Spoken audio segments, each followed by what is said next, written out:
Many of you probably can't remember the last time you got a good night's sleep. For some, though, that's a result of a life-threatening condition called sleep apnea.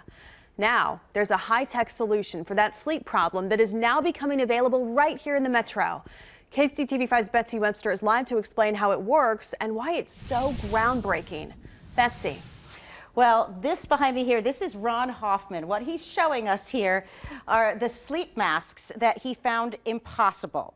Now compare that to this relatively small implant, and you'll know why he considers this new tech a godsend.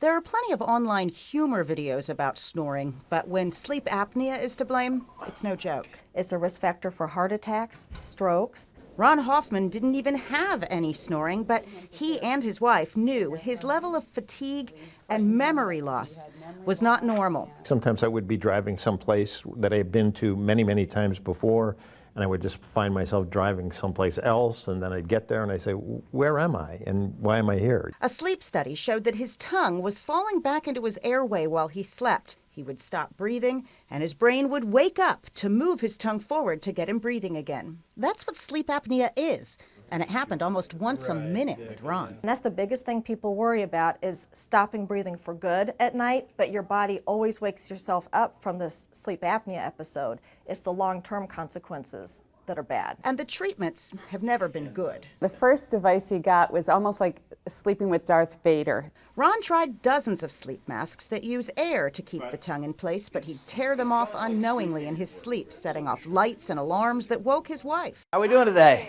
Ron's surgeon says it's a common complaint. People talk about feeling claustrophobic or just the pressure in their nose or even their ears. Enter Inspire, a surgically implanted device that's based on pacemaker technology. Some of the people at Medtronic, which does a lot of cardiac pacemakers, had the idea that, well, why can't we pace the tongue like we pace the heart? I was like elated that there was something out there because I had no other choice. Ron got the device installed last month. There are now 2 electrodes under his skin. One between his ribs senses breathing. Another goes to the nerve that moves his tongue.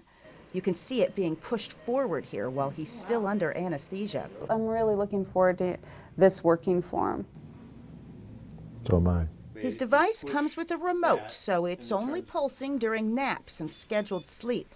What is that? No, what is that? 4 weeks after getting the device installed, Ron says he's already getting a more restful night's sleep. It's too soon for him to call it a definite success yet, but he's looking forward to much more energy with his fur kids in the weeks and months to come. Now, this device is not for everyone. There are restrictions based on your body type and the severity of your sleep apnea. Right now, the University of Kansas Hospital is the only place in the metro doing that surgery. 2 of their doctors will be joining us in just a few minutes for a Facebook Live discussion and taking your questions about this technology and about sleep apnea. So tune into our Facebook page in just a few minutes to follow on that.